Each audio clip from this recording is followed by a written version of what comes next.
मित्रों, उम्मीद करता हूँ आप सभी लोग ठीक ही होंगे। आज का वीडियो है हमारा माता गंगा की उत्पत्ति के बारे में। आज हम जानेंगे माता गंगा की उत्पत्ति कैसे हुई। तो आप सभी को स्वागत है मेरे चैनल भक्ति सागर 26 में। ये बात उस समय की है जब श्री हरि विष्णु ने देव माता आदिति के पुत्र के रूप में अपना वामन अवतार लिया था। उस समय धरती और स्वर्ग लोक की अधिपति दैत्यराज बलि थे। वे अपने गुरु शुक्राचार्य के बताए मार्ग पर चलते हुए निरंतर चलने वाले यज्ञ करवाते थे और गरीबों एवं ब्राह्मणों को दान देते थे। उन्होंने अपनी दानवीर होने का अहंकार था। उनके राज्य काल में देवताओं के लिए बुरा समय चल रहा था। उनके राज्य में असुरों की उनकी सुरक्षा प्रदान थी, जिससे आम जन को कष्ट भी भोगने पड़ रहे थे। तब प्रभु ने इस समस्या को हल करने हेतु वामन अवतार लिया। बालक ब्राह्मण रूपी वामन देव दैत्यराज बलि के यज्ञ स्थापन पर पहुँचे। जब बलि की नज़र उन पर पड़ी तो बलि ने उनसे उनकी इच्छा पूछी। ये सुन वामन देव ने कहा, राजन, आपकी बहुत प्रशंसा सुनी है। आप दानवीर हैं। मुझे केवल उतनी भूमि चाहिए जितनी भूमि मेरे 3 पग कदम में नाप जाए। ये सुन सभी लोग वामन देव पर हंसने लगे। महाराजा बलि भी अहंकार में आकर हंस पड़े।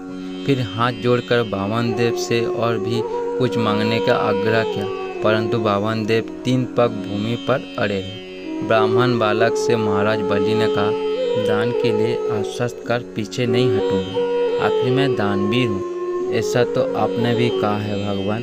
मैं आपको आपकी नापी हुई 3 पग भूमि दान करने का संकल्प लेता हूँ। जैसे ही राजा संकल्प लिया, वैसे ही वामन देव ने विराट रूप धरा। लोग भयभीत होकर इधर उधर भागने लगे।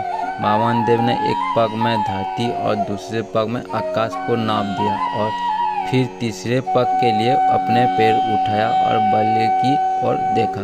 तभी बलि ने हाथ जोड़कर अपने घुटनों पर बैठकर कहा, हे प्रभु, तीसरे पग में आप मुझे नाप ले और मुझ पर भी स्वामित्व स्थापित कर ले। ये रहा मेरा मस्तक आपकी सेवा में।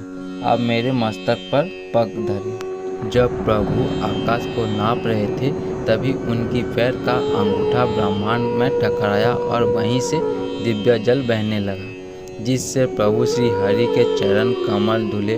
वो दिव्य जल की धारा जैसे ही प्रभु के चरण धोकर नीचे की ओर गिरा था, तभी ब्रह्मा जी ने उन जल को धारण कर अपने मंडल का धारण कर लिया और यही जलधारा ब्रह्मा जी की पुत्री गंगा कहलाई। यह जलधारा श्री हरि विष्णु के पैर यानी पद के टकरा कर निकली, इसीलिए देवी गंगा को विष्णुपदी भी कहते हैं।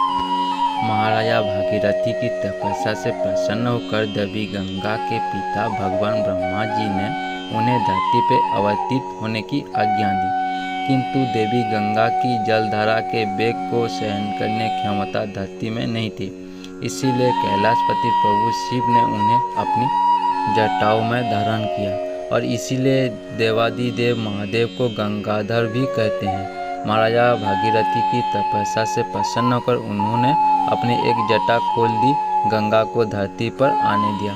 माता गंगा ने धरती पर आकर भागीरथी के पूर्वजों को मुक्ति दी और माता गंगा की सकारात्मक ऊर्जा से पूर्ण अमृत तुल्य जल धारण मनुष्यों के लिए कल्याणमयी सिद्ध हुई।